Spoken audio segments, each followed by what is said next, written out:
What's going on, everybody? We're back for our third episode. I'm here again with my homeboy and friend Jer. What's up?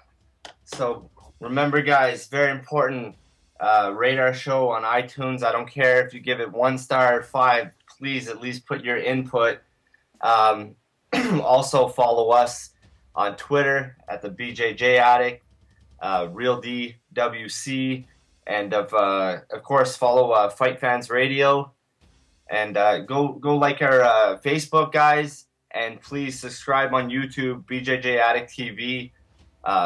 It's much appreciated. I really, honestly appreciate everyone who supports us and keeps us motivated and hungry to give you guys content to watch and to have something involved with Brazilian Jiu-Jitsu. So basically. That's it. Today, guys, we have Riccardo Ammendolia. Sorry about the pronunciation of his last name. I'm horrible with this. You'll learn that as time goes on. Great guy. He owns a store out in Hamilton. Long time training in Brazilian Jiu-Jitsu and very in touch with the community. So this will be a pleasure speaking with him later on in the show coming up. So, Jerry, let's just get into it. Coming off, how was your weekend? What'd you do? Trained some jiu-jitsu. Yeah? Pretty much that's how it is every day. Yeah, of course. But, coming back after a weekend, we're not as serious on weekends, maybe eating-wise and stuff. Do you feel sluggish on Mondays? I do, because sometimes, like, Saturday and Sunday, I won't do classes. So when I come back on Monday or Tuesday, my cardio, I feel, man, I want to throw up. Yeah. Man, I gotta lay off the junk food. Yeah, of course. So how was training today? I did kickboxing actually today. Really? Yeah. I got picked out because Steve wanted me to, and you weren't there. So. For those who don't know, Jared is a co-training partner of mine. I happen to teach some kickboxing also. So if you're wondering what he's talking about, I wasn't at work today, and he had to do some kickboxing, guys. So. Poor Jer. I'll tell you this right now: kickboxing is not as much fun as Brazilian Jiu-Jitsu. Yeah, well, you don't get to touch your partner, Yeah, of course. And, yeah, that's the only reason. You try to destroy one another. In kickboxing, it's not. You can't. In sparring for Jiu-Jitsu, it's 100%. You're going 100%. Okay. In kickboxing, it's like punch. You could be lazy. I see you're not much of a fan of it, and that's all right. But it'll grow on you. But, of course, Brazilian Jiu-Jitsu, the ultimate in my mind. I do respect other martial arts. Karate. I like karate. Come on, Leo Machida. It has been effective. But I did actually some Jiu-Jitsu. I'm not talking about Brazilian Jiu-Jitsu. I did a seminar yesterday with, I forget her full name, but... she's a Renchi, Monica. Sheehan, yeah. Sorry, Sheehan, Monica something. She's from Lisbon, Portugal. And I'm telling you right now, it's been a while since I've done some of that stuff. And I'm telling you right now, she had some badass moves. Like, I was having a blast. We did some stuff. And, you tend to forget about it so much. You think that, they don't know enough groundworks or certain holds because they do all wrist locks, which is totally inaccurate. I probably sound stupid even just saying that right now, but I'm telling you right now, I did some of the coolest stuff I've done in a while, and I had a blast. What's your take on that? I think Japanese jiu-jitsu or traditional jiu-jitsu is they've got some pretty good moves. Yeah. I mean, they're different setups, but some of them are, what do you call it? They're more intense. You know what I mean? You trained in the past, correct? Yeah, Japanese traditional jiu-jitsu, yeah. What was your thoughts on? You were having a blast? I was, but I think BJJ took more of my attention. But I mean, Japanese Jiu-Jitsu, a lot of the stuff that I've done with traditional, I still incorporate a little bit into my BJJ. As far as self-defense, it's definitely effective.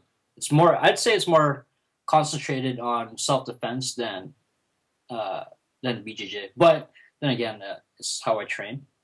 Yeah. It's more. You could apply it. You know what I mean? Like. Yeah. It's not that it's not effective as much, but once you realize, hey, I want to be a grappler, you start not doing the other side of the martial art as much, the self-defense part. Like, that's what you mean? You find that? Yeah, I think, the focus changed. Yeah. When I started doing BJJ. Yeah, when I was, I feel weird, like, when I was younger, your age, young lad, you know, I didn't actually, I started to not resent it, but I was so focused, like hyper-focused on becoming a grappler that I almost just completely stopped doing the self-defense side, and, you know, my locks, everything kind of went out the window, and I focused so much on the ground. But as I get older, I'm starting to really appreciate the art form of jiu-jitsu, which is everything. Yeah. Like, we say jiu-jitsu to other people, and we're around them. Sometimes they think just BJJ or what they see in MMA. But I really do, honestly, I appreciate everything. The traditional side. I like it. I love how it could be applicable to every day, too. The reaction time's insane. Like, you don't have time to think. You better just react. And the way you train it, sometimes you get so many reps in. Sometimes I realize maybe my training for grappling has been a bit lazy. What kind of things did you do at the seminar? We did, you know, you ever get like front pushed? You know, they're pushing you, you ask them to stop type of thing. But it's not just you like slap down the hand. It was kind of like just like a quick grab the wrist and a punch and a groin strike at the same time. Like 3 things at once. Then you do like a knee to the stomach, maybe for show. But then we actually did a anaconda, like a full-on standing anaconda, rolling, finishing it on the ground, which I thought was brilliant because here I am going into the seminar maybe a little closed-minded, saying I'm not going to learn anything that I can use for grappling. I'm going to learn some cool stuff for self-defense, which, once again, I'm going to say the word ignorant on my part, and it kind of is, but I really did pick up some stuff. And I mean, reaction time, you realize how important it is when you're in a real-life situation. Because you can't lie on your back and be lazy. Yeah. Sometimes you can, doing a round of grappling with your friends. Yeah. But when you're put in that situation, and she's not a big woman, and I mean, she was tossing around some big guys and showing how effective it really is. Well, traditional jiu-jitsu is it's pretty scary, especially from where I did it. Mm-hmm. They emphasize on the scary. So I know what you're talking about. Yeah, and I think for all females, I think it is very important for them, more so than a male, because you honestly learn how to protect yourself. Well, I guess it's the white and black, right? BJJ is more, how do you call it? It's just 2 different sides of the coin, you know? Oh, absolutely. You definitely need both of them. Do you feel, though, like, do you ever miss training the other side a little bit more? Like, do you ever say, man, I wish we did a little more self-defense opposed to the sport? Yeah, I think we do so much of the sports side of grappling. Yeah. That we neglect self-defense. You know, BJJ, like, it's too much sport where I mean, in reality, when someone's going to come at me in the street, I'm not going to jump guard, you know? Mm-hmm. You know, that's where the traditional side comes in. And that's more of the self-defense. The reason why I say it's self-defense, like, because everything is meant to hurt. Yes. You know what I mean? But right now, where you are at your life, like, when I talk to people, I refer to myself as I like to think that I'm a martial artist. I really do. I do the stand-up, the striking. You know, you work the ground. I've been practicing wrestling, you know, a couple times over the years, like enough, at least once a week, and then you do some extra drilling here and there just to tweak things. That's not enough to become a great wrestler. This is the hardest sport for me to learn, wrestling. It's my Achilles heel. Anyone in a tournament, come wrestle me, you're going to do pretty good. But I'm training hard. But so I like to think martial arts, maybe wrestling, not a martial art, but it goes with the package of everything else I want to do. So do you find sometimes, like, do you consider yourself a martial artist? That's what I'm getting at. Yeah. Do you have the mindset of a martial artist? Yeah, I do. I mean, I go there and I don't know. I've never thought of, I would say yes. I don't want to say to people, hey, I'm just a grappler. You know, I don't want to say that. I want to tell people I'm a martial artist. I am in a dojo every day. Yeah. You know, I do bow on and off the mat. Yeah. There's more than me just going in there and rolling with someone. I think also being a martial artist is the kind of mentality that you have. Like for me, I would say, yeah, I am a martial artist because I have a lot of respect for people. Let's say like if I don't know, let's say I meet you, random, I don't know who you are. Like my instinct is to bow for some reason. I don't know why. I don't know if I'm the only one. Maybe I'm weird. But I think, yeah, if you're doing jiu-jitsu, you're doing whatever, there is that spirit that comes with... That's just embedded in you. Yeah, it's because you respect. And that's the thing, that's what a big part is. That's really funny you say that. Have you ever once... someone tells you something what to do, say you're at work. Yeah. Hey, Jared, can you do this for me? And you just say, us. No, I actually hate my boss. So. You never said us to someone, though? No. By accident, outside of the dojo? No. I've done it. It's embarrassing. I bowed to my teacher once. Yeah. They're like... Someone asked me to do something, and I said, us. And they honestly are, what are you saying to me right now? Just and I have to explain. Just say you sneezed. Yeah, I might have to next time. It's kind of weird. It creates an awkward moment. Yeah. And, And also something, too. My friend mentioned this yesterday because my other friend was there. Whatever, blah, blah, blah. And he's like, how come you're not hitting him? I'm like, for saying something like a stupid comment. Yeah. I'm like, well, I don't need to hit him. Mm-hmm. And then he's like, yeah, man, I say a lot of obscene things to me jokingly. Yeah. And it's kind of weird because my friend got in a fight with his friend the other day. Yeah. And just over what they say to each other. And like it was a physical confrontation. Yeah. For me, I think just because we roll so many times and we drill or do whatever, it's, what do you call it? You're technically fighting, but in a controlled manner. But yeah, I think you're releasing aggression that you don't have the aggression outside of the dojo. I think, yeah, absolutely. I also find it does teach you to defuse a situation more than put gasoline on fire. Yeah. I always would, unless I had to, I will do everything to get out of a fight. Yeah. But I will fight every day inside the dojo and not be worried. When it comes to the streets, I always try to walk away, and I find training does help that. Yeah, sure. That's where the martial arts comes in, I think. Yeah, but you never did get your black belt, correct? No, I did not. Is this one thing that's looming over you? Because I don't know if you know this. I got to the same level as about you, and I never ever got my black belt. Yeah, I got my blue belt in jiu-jitsu. Almost my blue advanced. Yeah, but is it looming over you, or do you just say, I don't care, my goal is to get a black belt in BJJ, and who cares? To be honest with you, when I got my blue belt in traditional, shortly after I started training at Team Bushido, and that's when I got my Brazilian blue belt. So it's kind of weird. It's like all this time I was getting a blue belt in traditional. Now I'm in the same rank in Brazilian. Yeah. So I think that it didn't matter, the belt. I think it was just the journey, pretty much. Yeah, that's a good attitude to have. But there's something I find about having that belt that shows that you have not only accomplished something, but you have stuck with something. Yeah. Yeah. Like you never gave up. That's ultimately, like, for some people it can mean you are a great martial artist. You showed that. But for others, it might take them a long time. Yeah. They might not be technically the greatest, but they stuck to something for a decade, and they got their belt. One of my ideas, or what do you call it? I was reading, it's from Bruce Lee, is like, don't care so much for a belt because it sets you limitations that, what do you call it? Limitations. Yeah. It gives you limitations. And I think for any martial art, you shouldn't think about the belt. Like, I think of the black belt all the time, but very hard to explain. You stay open-minded. Yeah, open-minded. You don't set yourself.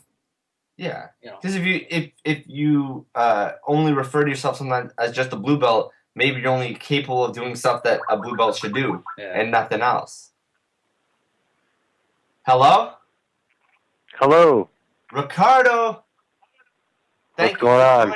Thank you for joining. My pleasure. All right, so we've just been chatting away here. My co-host Jer. Hi, how are you? Not bad, man. How are you? Yeah, he's good. I'll answer for him. We've just been chatting away about the BJJ, the sport, and us losing kind of touch with our traditional jiu-jitsu roots. Just before we start, have you ever done?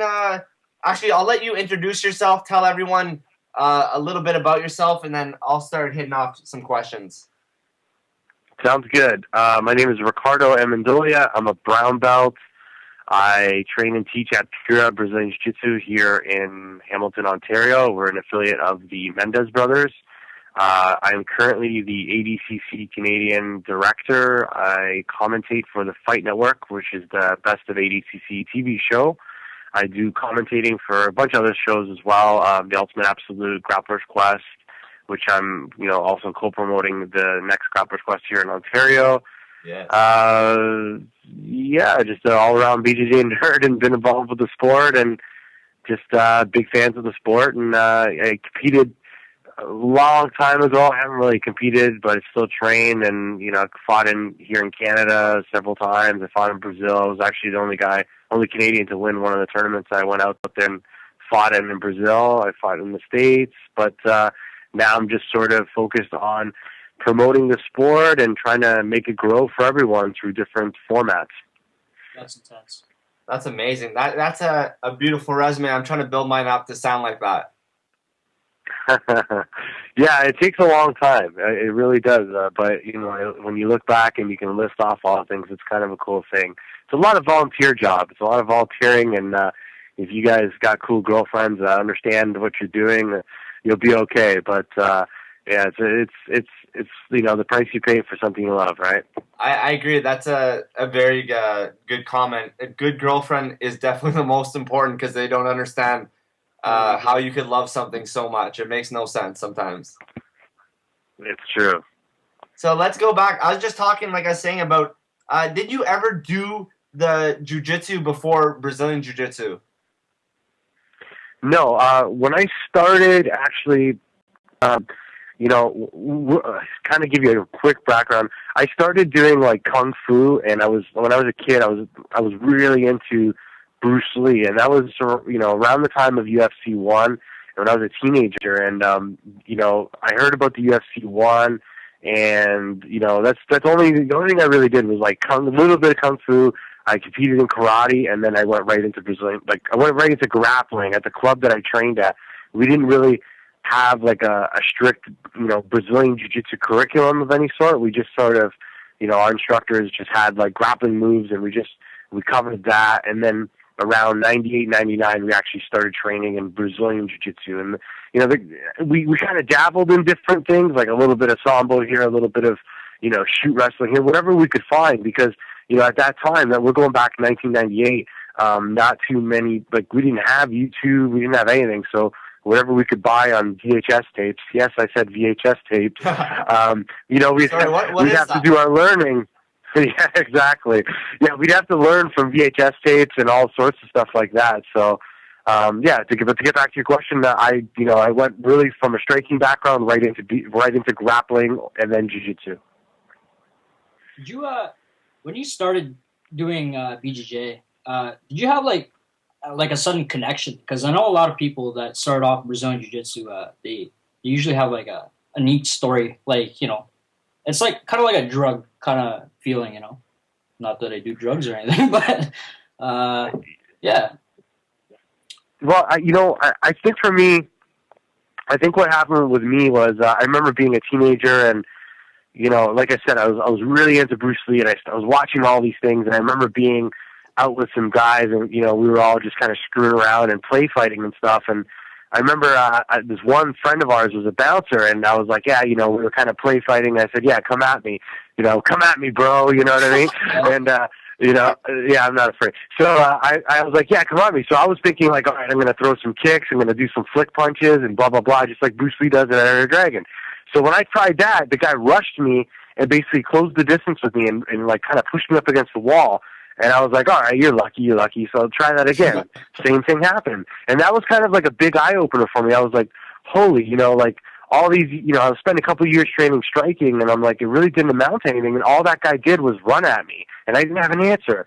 So either A, it really sucked, or B, what I was doing didn't address that, that situation. And around the same time where I was training, they started to do a little bit of grappling and Brazilian Jiu-Jitsu, and that's when the UFC first came out. And then as soon as I started, training, and as soon as I slapped my first submission hold in practice, I was hooked, man. And, it changed my life. I think that, I think it really changed who I am. And, I really I thank God for jiu-jitsu, because I met like some of the best friends in my life. I've met my wife through jiu-jitsu. She came to train at our school, and I've had so many awesome experiences that I really don't know if I would have had I not done this sport or this martial art. So that's sort of where everything began for me, and it's been an amazing ride ever since. I think that's the spark that starts everything. Because I have the same story. That first sub though, it's the greatest feeling.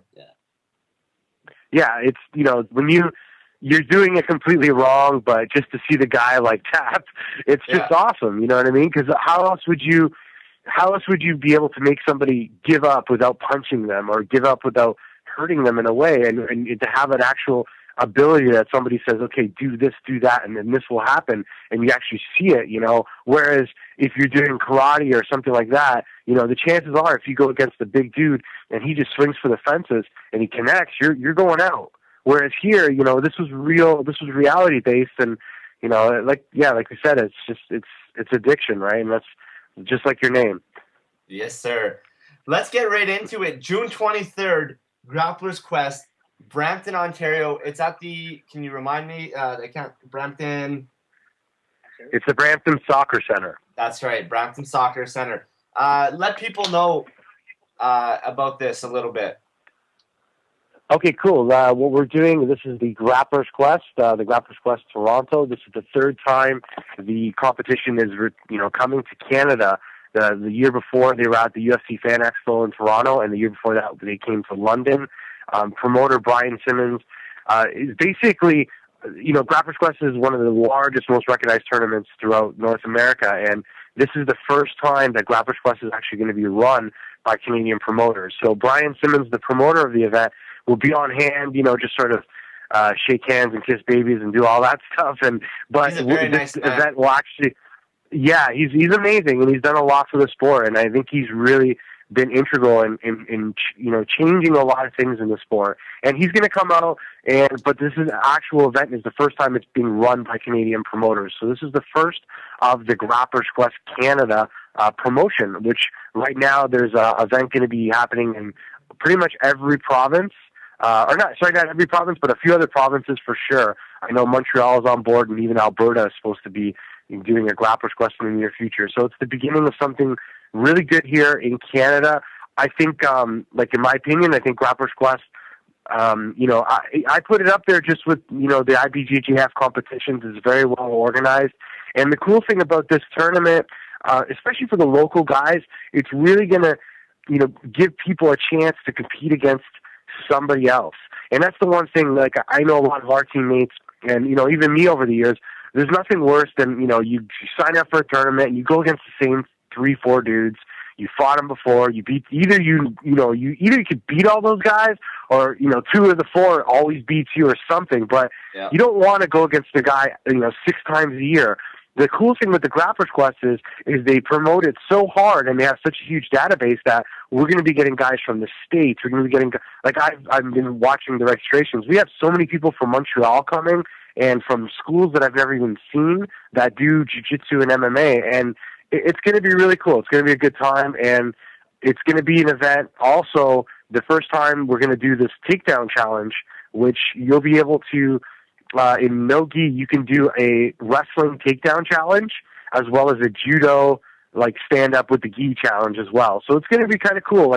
And through those entities, we're actually getting some really good support from, the Judo Ontario people and the Wrestling Ontario people. So you're going to have the first time ever in the history of Canada, four demographics of the, grappling arts all coming together under one roof, competing in the same organization. So I think it's going to be historic. Just to add to that, you guys have really cool looking medals. Yeah, and the cool thing is for the absolute division, I can't remember which division specifically, but I know the absolute divisions, they're getting the championship belts. And, everyone loves the championship belt. You take it to the bar, you're pretty much the man. And people really like, winning the belts. And, I think it's more than that too. I think the Grapplers Quest name, it has a big riding, and people really, they recognize that. It's known. Like when you hear, like the thing I always say, when you hear Joe Rogan talk about a guy's credentials in jiu-jitsu, you always hear three words come up. He either says he's a Mundial champion or an ADCC champion or a Grapplers Quest champion. You don't hear him say anything else. You know what I mean? So Grapplers Quest is one of the true elite competitions. The rules are pretty much, the same as BJJ, slight modifications here or there, but it's going to be a great tournament. And I really hope to see everyone support. Yeah, absolutely. I hope everyone makes it out, guys. Don't miss out on this opportunity, because it's not like you guys do come around very much right now. It's getting better, like you said, more people. So the fact that it's here, June 23rd, Brampton, Ontario, guys, if you live anywhere, a 5-hour radius, come in. Even if you go further, but I mean, it's worth the journey, the trip. It's a great experience. The first time I ever rolled on those mats, I think they're swine, correct? Yeah. So that's the first time I ever rolled on a mat like that. That's an experience on its own. Yeah, it's we have it's going to be different. We're going to have the zebra mats. Okay. And it's going to be zebra, and it's going to be like the zebra mats are good because it's very similar to actually what the IBJJF. I think it's actually the same mat as the IBJJF. So it's different than the rollout Dollamores, which there's nothing wrong with them, but I find that they're a little bit more slippery. Yes. So the zebra has a better absorption, especially for competition. So once you touch the mats, once you step on it, you're going to feel, and the mat layout looks really professional. I think we're having 12 rings, so there's going to be tons of action all around. The other thing I was going to mention is, sorry for rambling, guys, but this is what you're on for.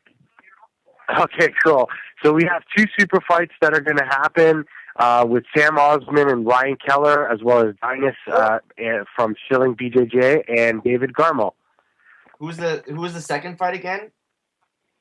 We have Dinas Nig against David Carroll. Sorry if I slaughtered your last name there, Dinas, but yeah, against David Carroll. Dinas is a local competitor. He's a judo. I think he's a judo black belt and is a BJJ purple belt or brown belt under Scott Schilling. He's really good, and this is the thing. If you don't, once again, if I can go on, my job was to try to organize super fights for this tournament, and it got to a point where it was, after Mundials, a lot of the big stars couldn't make it because they were, either going back to Brazil or involved in any other stuff. So, me and the other promoters, we kind of looked at each other and said, you know what, why not get some of our own Canadian talent to sort of headline the super fights instead of bringing in all these outsiders? And that way, what we can do is build these guys up, and then they can go to the States and fight in, 8-man or 4-man tournaments or super fights against the top Americans. And yeah, because it's, we've had some amazing super fights before, like Saulo fought Joao Assis in the first one. Diego Sanchez fought last time. Ryan Hall came down last time, and it was. Yeah, were you guys at that one? No, I happened to be out of town for that, but I was in Grapplers Quest, Boston. They had crazy super fights there. Yeah, I think the super fights adds that extra dynamic to the event. It really, it stops the crowd and everyone just addresses the abilities of these fighters. And I think having our own guys is going to be really cool. And then also we're going to have 2 UFC fighters come out to the event to do autograph sessions. One will be Mark Bocek, who is a multiple-time Grapplers Quest veteran as well as Abu Dhabi champion, and of course he's a UFC fighter. What's that? So one of my favorites. Yeah, definitely, and he's a UFC fighter as well. And we'll also have Chris Clements, the Menace, who he's from Team Adrenaline, Team Falcons actually, and he made his debut in the UFC about a month ago, and he's actually just got called to replace Thiago Alves on the Calgary UFC. So those two guys will be there. It's going to be cool. So if you're a UFC fan or an MMA fan, you get to meet some UFC fighters, some up and coming grapplers who eventually will probably, you'll see in the UFC one day. Like Mark Bocek used to compete in Grapplers Quest frequently, and now he's a household name in the octagon. So you'll be really in for a treat if you're coming out to the event for sure. I just interject on your super fights.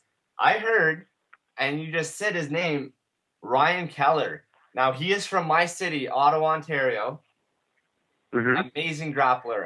I'm actually happy that you guys went with a grassroots approach, and you could help these people get exposure. I was just at a John Jock Machado seminar last week or 2 weeks. It was unbelievable. And, I saw him there, and after he took some time out to roll with me, and it was such a pleasure. I picked up a lot just from rolling with him, and I'm really happy you guys booked that fight. I'm rooting for him. I'm a fan of his. He's a very nice man. So it's he's a really nice guy. Yeah, hats off to you guys going there and getting these people some shine, because these aren't overnighters. I know for a fact himself, he's put in time, like yourself. I know you've been around a long time. These aren't 2, 3 year, 4 year brown belts or at certain levels. A real hard worker and put their life into the sport. So it's nice to see that come around and somebody say, we acknowledge what you've done, and we're going to put you on this platform to show it.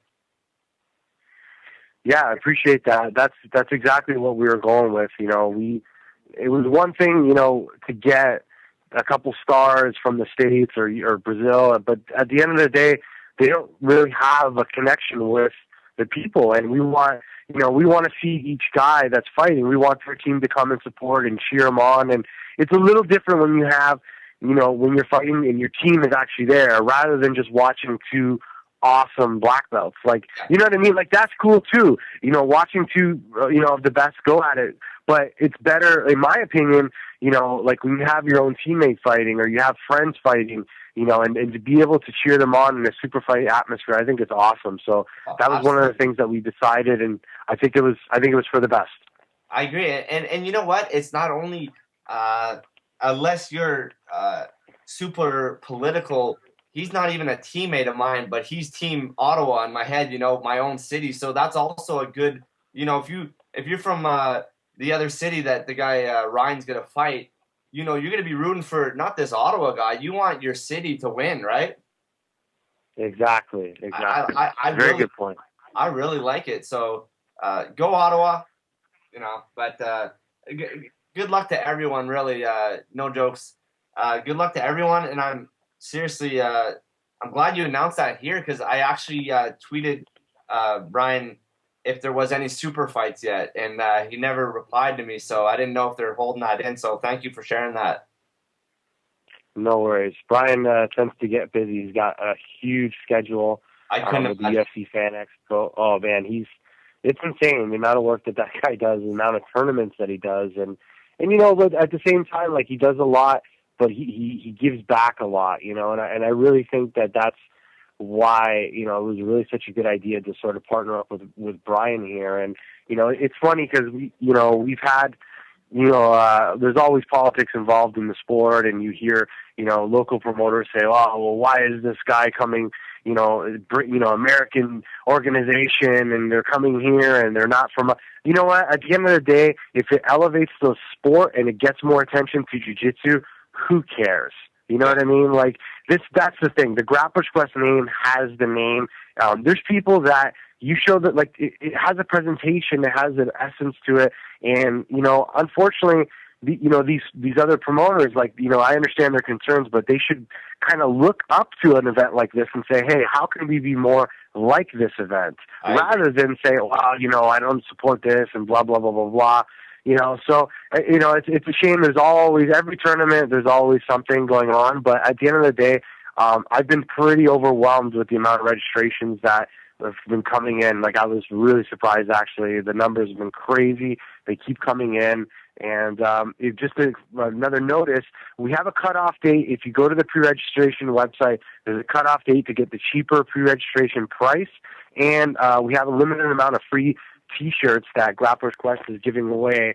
And if you go to grapplingontario.com, you can register there. All the information is there. And, that's pretty much it. Nice. Let's get into the Worlds then. I know you watched it.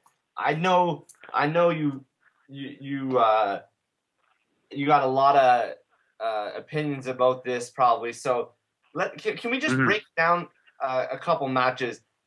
The Bruno Malfacine fight and Kyle Terra. Obviously, Bruno got the nod. Did you think he did enough to win? I do. I didn't really think it was that much of a controversy. I think that, and at the end of the day, like, he was, the referees are there. They had the 3-panel referees to make the decision. And I personally, I may have to watch the match again, but I wasn't like in total shock when it happened, and I just think the problem, like, in my opinion, I think the problem with the sport in general is the rules that we keep making, and we keep changing the game and adding new things and adding new rules. And that's why we keep having these really, really weird decisions where, and it's sad because the guy who loses is always super pissed off. And it's getting harder and harder to really call a clear-cut winner. And one of the ways that I actually, in my opinion, is to do away with the advantages, because the advantages is sort of like that, that little game changer where, and it really sucks to see people fight for them so hard. You move your ass from the half mount or half guard, and all of a sudden you got an advantage and you're cheering. Like, come on, man, that's not what the sport's about. You know what I mean? And the tournaments that, sorry to interrupt, but the tournaments that actually took out the advantages include the ADCC and the Ultimate Absolute NYC. In reality, in the last 3 events that those guys had, I don't ever remember seeing a controversial decision. Yeah. So I think that the advantage... Sorry, go ahead. I was just thinking, okay, you're up 10-0 on advantages, and I score 1 point and I'm beating you. But you just got 10 straight things that were ahead of me. How does that make almost any sense to me? I was agreeing. Yeah. I liked your idea of taking out the advantages. I was also thinking, like, what if every 5 add up to 1 point or something? What's the point of working so hard for that advantage if you could lose off of 1 point after all of that? Exactly. Like, what if I try to submit you, or let's say this, what if you try to submit me 10 times and you lock 10 submissions and, now you're getting advantages, but something else changed? Like, it just, I don't know. It's my opinion. It doesn't make sense. But let's call some other matches. What other matches did you guys like? I know I liked a lot, but your boys, the brothers, the Mendez brothers, can I just bring up something in your take since you're closer to them? Do you find that Guy does not get the respect he deserves? It's ridiculous. Yeah, I agree with that. The thing is Guy, they've been game changers. Like, we got to call it like it is. They were the first, some of the first people to really implement the whole Berimbolo sequence. They also really, really approached the 50-50 guard, and they changed the game. So you're going to have the truest and guys that are really, really traditional BJJ guys. They hate on these guys, but at the same time, their teammates are doing the same exact thing. I used to be with a Alliance team, and I have nothing bad about to say about them, but I remember hearing that those guys would, they'd be like, oh man, the 50-50 guard's bullshit, and and it slows the game down. Well, go watch Tarsus Humphreys fight. Go watch Sergio Moraes fight. They do 50-50 guard.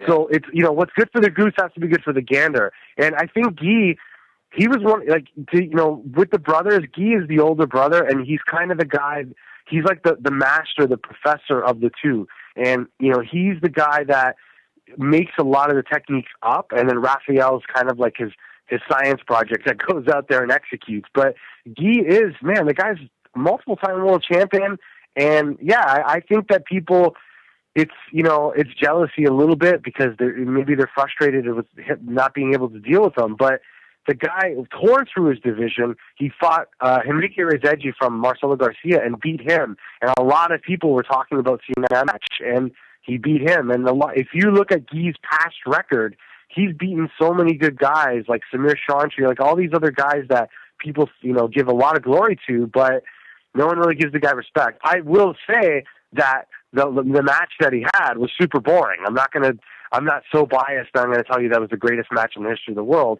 I left to go to the washroom like twice, and they were still in the same position. However, I think that was because the other guy is not really good at the 50-50 guard, and that's what slows things down. Like if you suck at 50-50, your reaction is to lock and just like you go in panic mode and you're like, oh shit, I'm not letting him out of this position. Yeah. And I think that's what the other guy did.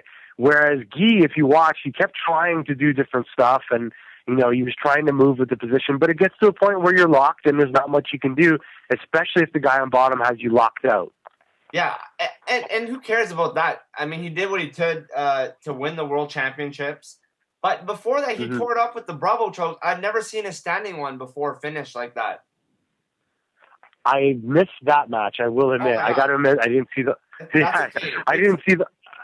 Yeah, he's... Like I said, man, I've been on the mats with, the whole Atos team, and I watch how this kid, his mind is, and he'll sit there, and it's funny you said the Bravo choke, and I was watching him one day. He was drilling. We were all pick a position, and we're all drilling it, right? And it's part of the Atos training session. Everyone, we pick 5 positions. We start drilling, and then all of a sudden, Guy's like, "Hey, Andre, come over here. Check this out." And then he does a crazy roll off the Bravo. And then all of a sudden, Calazans Guto Campos is like, "Oh, I'm going to try that." And then the next thing we know, everyone's trying it in the class, and everyone's invented this, trying this new position off the Bravo. So that's the thing with Guilherme, man. He's got so many crazy, he's brilliant. He invents things on the fly, and he really analyzes the jiu-jitsu game as a whole. And the craziest part is he's so freaking young. And that's what's frustrating for a guy like me. I'm 32 now, and I've been doing jiu-jitsu over 10 years, and this kid's 23 years old, and he's so intelligent. Every position they know, it's just, the depth of knowledge actually impresses me more so than the actual techniques that they execute. Do you think they'll ever dip their toes in MMA, or do you think they're going to solely stick to BJJ? I think it's like this. I think that they've gotten to a point in their life that they really don't need to do that. I'll give you an example. We just heard the news today that Bibiano Fernandez signed with the UFC. Huge. Well, yeah, huge. Bibiano is a machine, and Bibiano, he's a friend of mine. I remember years ago, he kind of said to me, telling me he was going to quit doing jiu-jitsu, and he was like, man, 4-time world champion, 5-time world champion. Who cares? No one really cares anymore. I'm going to go do MMA. So I was like, okay, cool. But look at the path that Bibiano has had to take to get to the highest level of the sport. He stopped competing around 2006, and from 2007, 2008, 2009, 2000, that's 6 years of fighting MMA just to get into the UFC. I mean, at the end of the day, I don't know. Maybe in 6 years, the money will be so big that at the lowest level of the UFC, it's totally worth it. But the amount of seminars these kids have, they have their new school, they're constantly approached for private lessons. I just don't know if that'll substantiate. You know what I mean? They're doing so well making a living off of jiu-jitsu. I really don't know. I mean, mind you, if a promoter came and said, hey, I'll give you $1 million, I'm pretty sure they're going to pick up some boxing gloves and start doing some wrestling and, see what they can do. But I know just, speaking with them, it's not on their immediate radar. Yeah. I know, obviously, you're, I believe Buchecha was your favorite out of the whole weekend. Yeah. Okay, so that was everyone's pick. I asked people, and Drysdale tells me this, and Budo Jake from Budo Videos, he tells me Buchecha, and nothing against your boy, but I was most impressed with Cobrina because everyone threw him under the bus after the pans, and even this whole tournament, he got swept for 1 second, and people I see in the chat going, "Oh, look at this, he's still getting owned," and it's like, come on. I thought he was brilliant this weekend. Your thoughts on Cobrinha? I think Cobrinha is still one of the best competitors in the world. I mean, getting silver at Mundials, it doesn't mean that you suck. It means that you had to beat 6 guys to get there, and really, really tough guys. And I'm a huge fan of his. I think his technique is amazing. And obviously, I'm rooting for Rafael, but Cobrinha is dangerous, and he is really, really, really good. So yeah, I agree. A lot of people just kind of threw him under the bus, and they forget. That's kind of the unfortunate thing is, as soon as you lose, everyone forgets and how good you are. Unfortunately, that's how the fighter lives, right? And a lot of people Rafael unlocked Cobrinha. Well, Cobrinha sucks now. Well, dude, go roll with Cobrinha. Whoop your ass. You know what I mean? Like, he is amazing, but at the same, he's been fighting. He's been defending world champion. Not anymore, but he's had his time, and it's a bit of a passing of the torch now. And there's always going to be that sort of discussion, right? Until he's no longer competing, everyone's going to say, "Oh, he just can't beat Rafael," and so forth. So, no disrespect to him. I think he's amazing. I just think that now, like him and Rafael, they used to be a little more even. Now I think Rafael's kind of got his number, though. Even though it was a really tough fight. I agree with that. I'm just saying he is still at the highest level of jiu-jitsu that you could possibly be at and not be number one. I'm saying, he could have been number one that weekend. Let's just put it that way. But yeah, I agree. That's all I'm saying. I can't believe. To me, that was the greatest story, to come back from being armbarred and go right to a ref's decision with the number one guy in the world right now, and just show that much heart to everyone. I thought it was incredible, and I have more respect for Cobrinha right now than I ever have.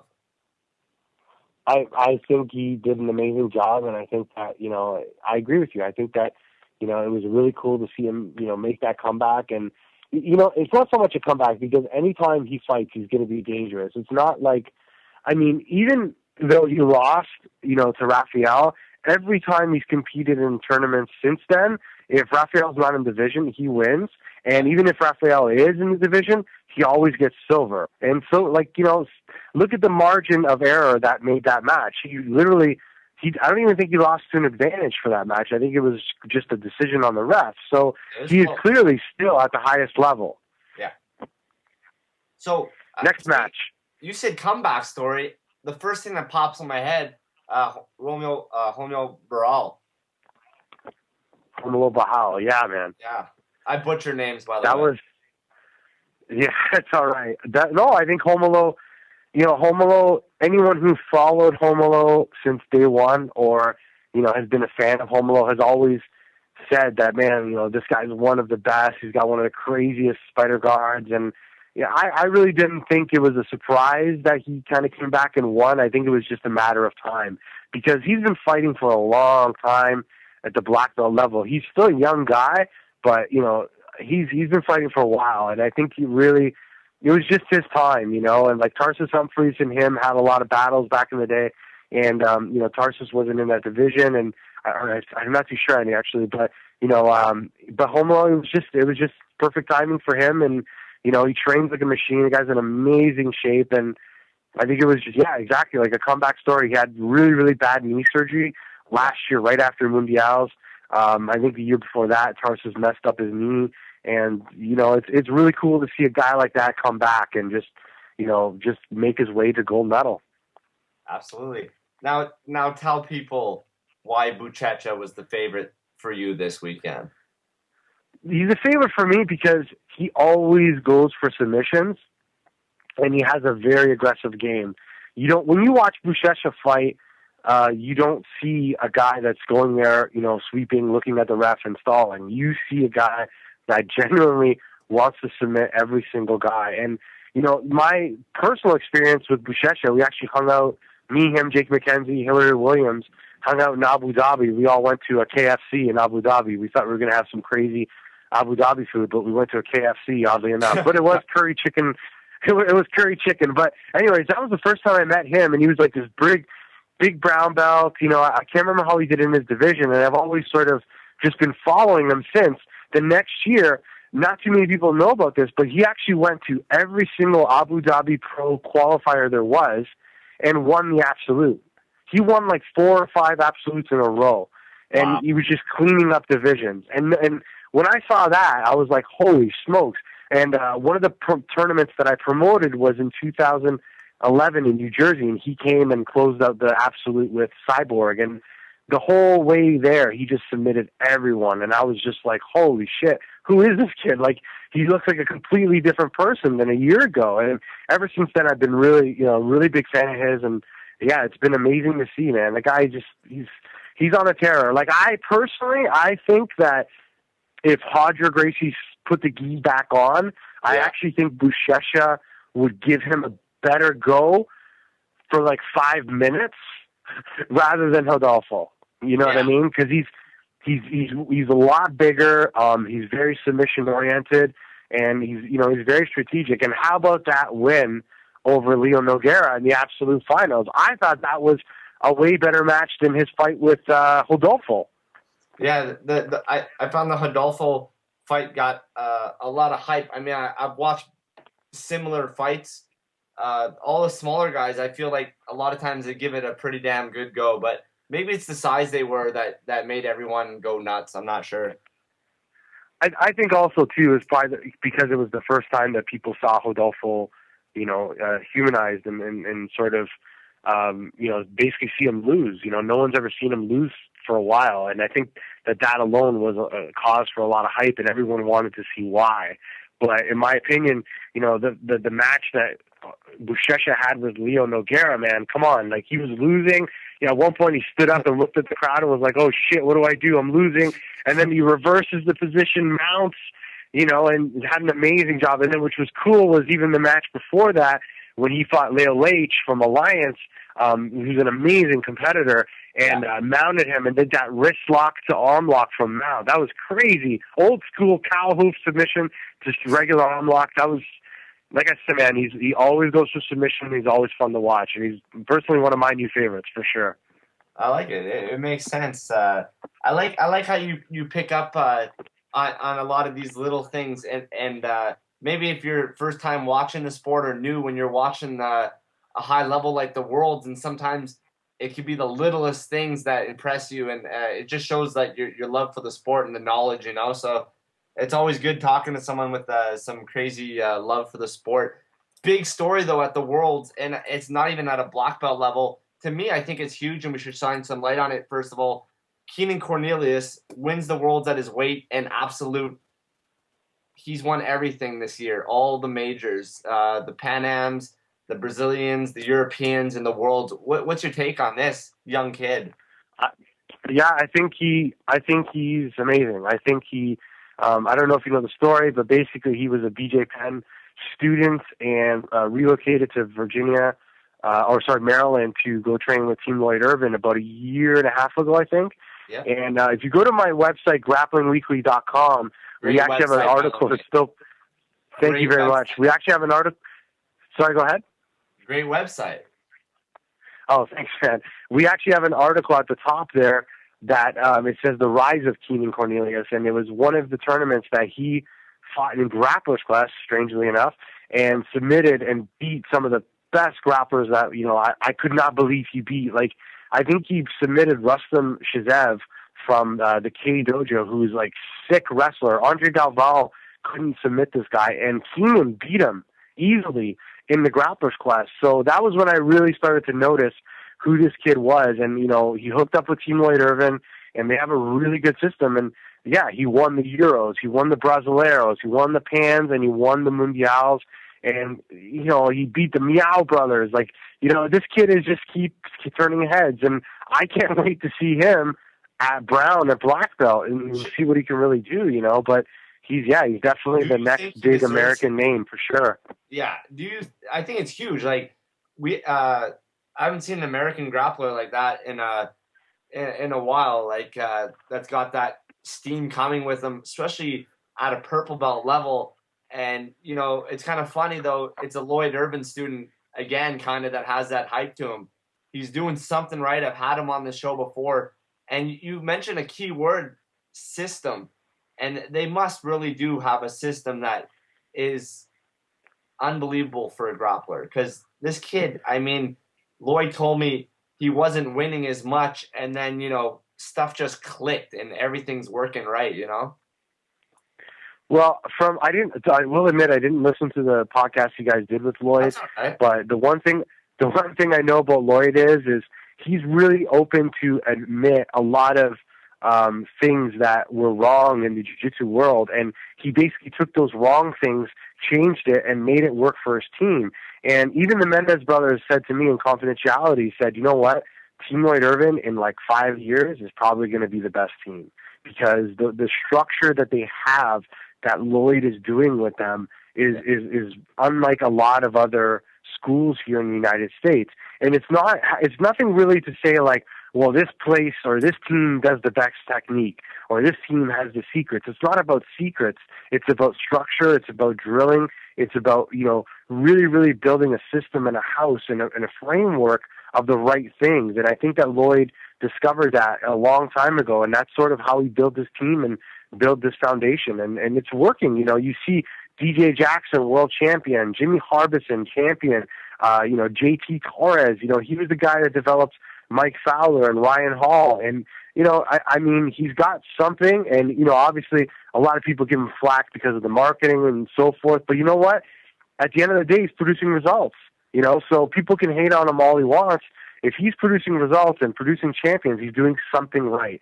And I think the guy is amazing. I think he's really, really smart guy, very, very well, well-established businessman and martial artist. And I think he should be, as much as his students are recognized as phenoms and, America's top grapplers, he really needs to be acknowledged as one of the best coaches in the game for sure. Absolutely. You think Keenan should get his brown belt after this? Not for me to say. I mean, I don't know. I mean, I don't know how long he's been a purple belt. And I know that the IBJJF is kind of sticky on fast promotions nowadays.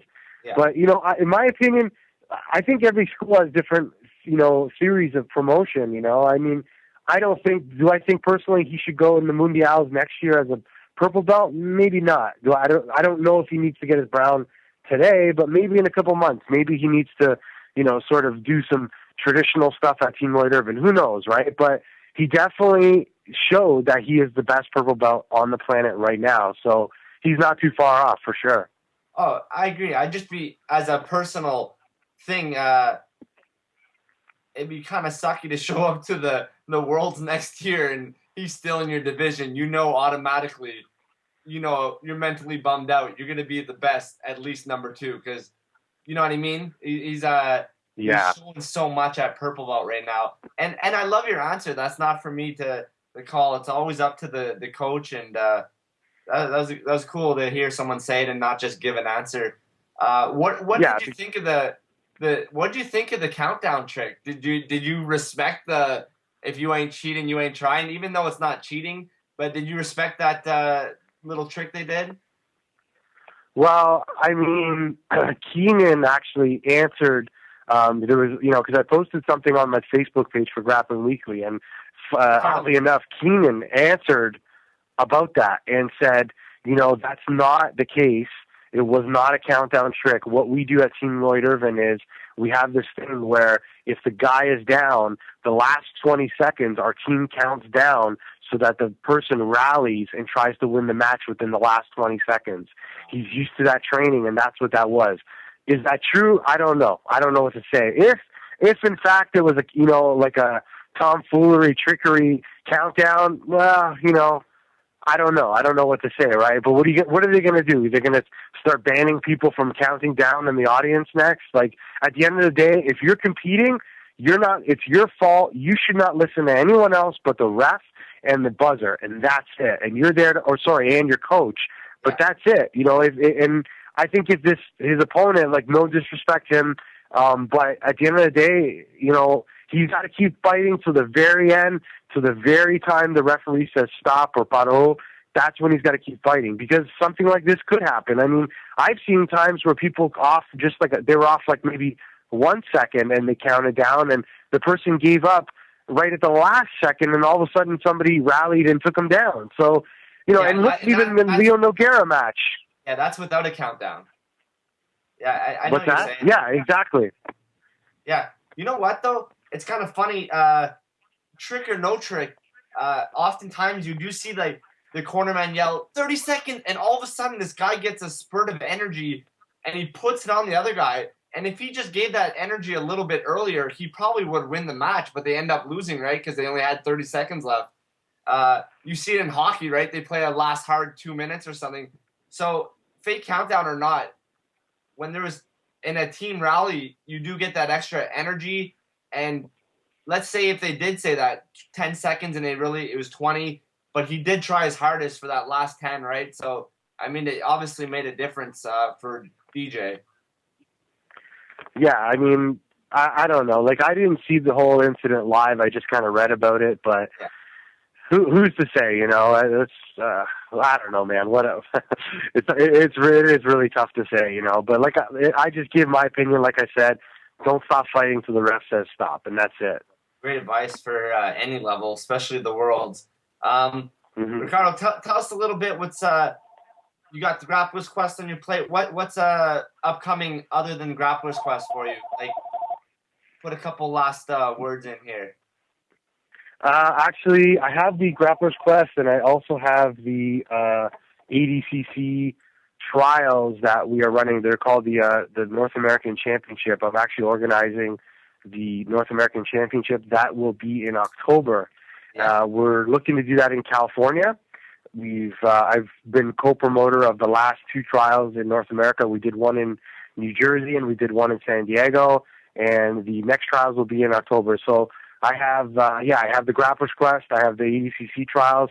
I might be doing some other shows that I can't really announce some work with. I actually go back to the Fight Network next week to work on the best of ADCC. And there's a whole other. You're going to see a lot of cool stuff coming up. More professional grappling events coming up, and I'm really blessed to be, constantly asked to be a part of it. And yeah, I'm pretty pumped to be a part of all these new things and all these new endeavors. So the big thing will be the ADCC trials, though. Just to give a quick rundown. Our website is adccna.com. We're going to be updating that real soon, probably within this week. We had to postpone the event from New York, which was supposed to be August, but we pushed it back to October. And we have some really, really cool stuff planned for that show. We're actually going to try to get a live stream for the first time ever for the North American trials. So, last year in our trials, you had Jeff Glover, Barrett Yoshida, Joel Tudor, Penny Thomas, Tanny Grigo, Don Ortega, tons and tons of good talent.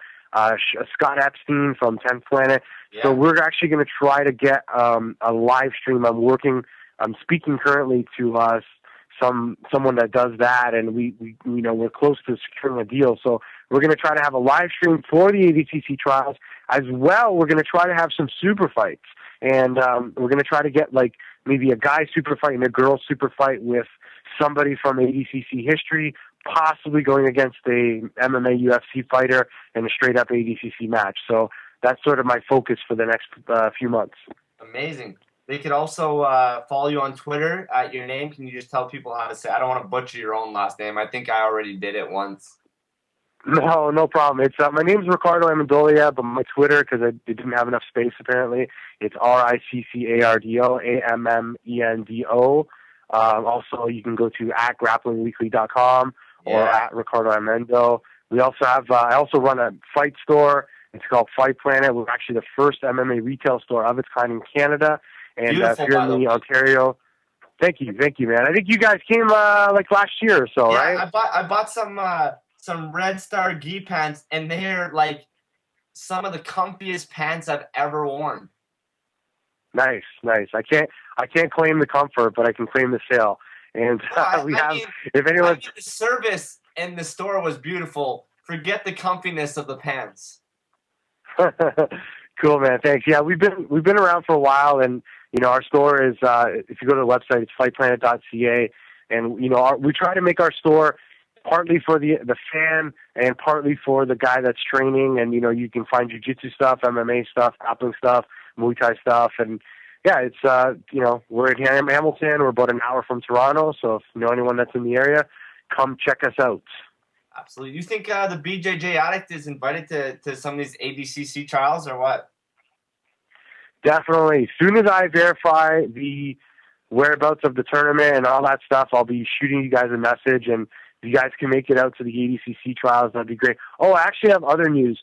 As part of, sorry, I forgot to say this is kind of big Don't too. apologize. As Breaking part of news my as part of my job as ADCC Canadian director, I have agreements currently with somebody in Saskatchewan, somebody in Montreal, and somebody in BC, and possibly somebody in Alberta to do, and of course Ontario.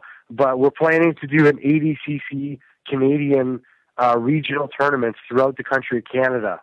So Huge. we will have the website adcccanada.com up very soon. I will announce that on Grappling Weekly, and that's going to be our plan, because the thing is, the ADCC is, we all know it's like the biggest grappling event in history, but they do run beginner intermediate divisions, and the whole idea is for guys that compete to understand the different rules of ADCC. So if they compete as a beginner, they compete as intermediate. When they get into the advanced and they have a couple of years experience or a couple tournaments of experience, then they can go compete in the trials and actually get a chance to win, to compete in the big show. So it's something that's never happened here in Canada, and I'm really happy to be on, to have all the people on board that I'm going to be working with, and it's going to be cool. I think I'm really pushing for the ADCC brand here in the country, and I think it's going to make history. So hope to have all the support, and I think it's great. Yeah, I think it's going to be different. So really stoked about it. Thank you very much. I'm going to have to let you go.